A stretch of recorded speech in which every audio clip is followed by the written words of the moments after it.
Oprește un pic pe loc. Nu mai puțin. Puțin mai în față, dai puțin mai în față.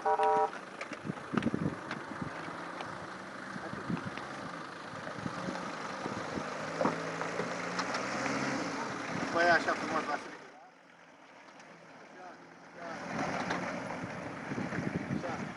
Încet. Aveți aviz de însoțire? Nu. Nu? Nu vi s-a eliberat? De la cine ați luat? La tăitori.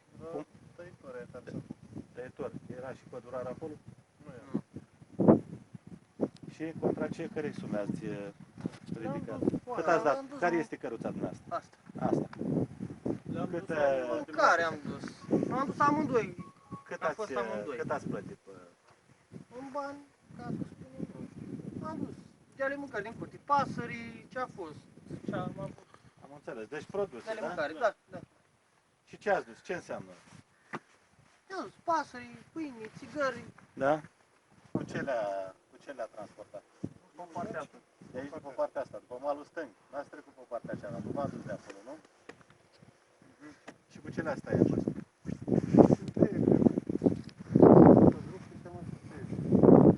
Și cam ce cantitate? Aproximativ așa, bănuiesc că de noi cred. Nu e niciun metru. Ce intenționați să faceți cu materialul de mers? La ce vă folosesc? Îl vindeți mai departe? Pentru dumneavoastră, la foc, nu? Și cât ați plătit efectiv pentru... Că n-a plătit, că n-au idee la preț, a plecat în bancă. Cât v-ați înțeles? La preț. Trebuie să aveți o înțelegere. Cât e metru? Cât e metru? 150, eu știu cât e. 85 de lei, nu? Câți metri cub aveți? Un metru cub, nu? Atâta știți dumneavoastră, nu vă întreb. Cât știți dumneavoastră? Deci 85 de lei pentru un metru cub de lemn. Da? Și l-ați ridicat de aici, nu? Cu acceptul pădurarului? Și pădurarul nu v-a dat un aviz de însoțire? A plecat în bancă. Chiar dacă a plecat în baltă, dar el știe și trebuie să vă dea un aviz de însoțire.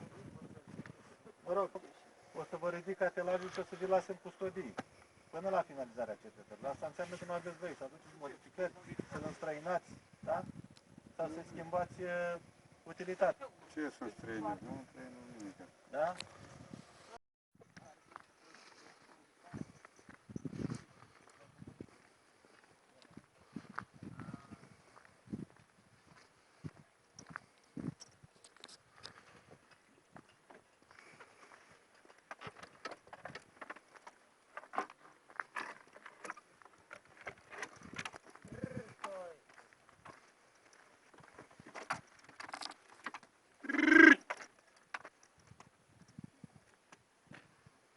Special.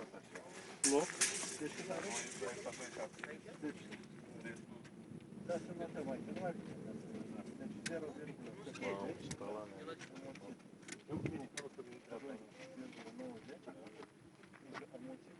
Exact aceeași.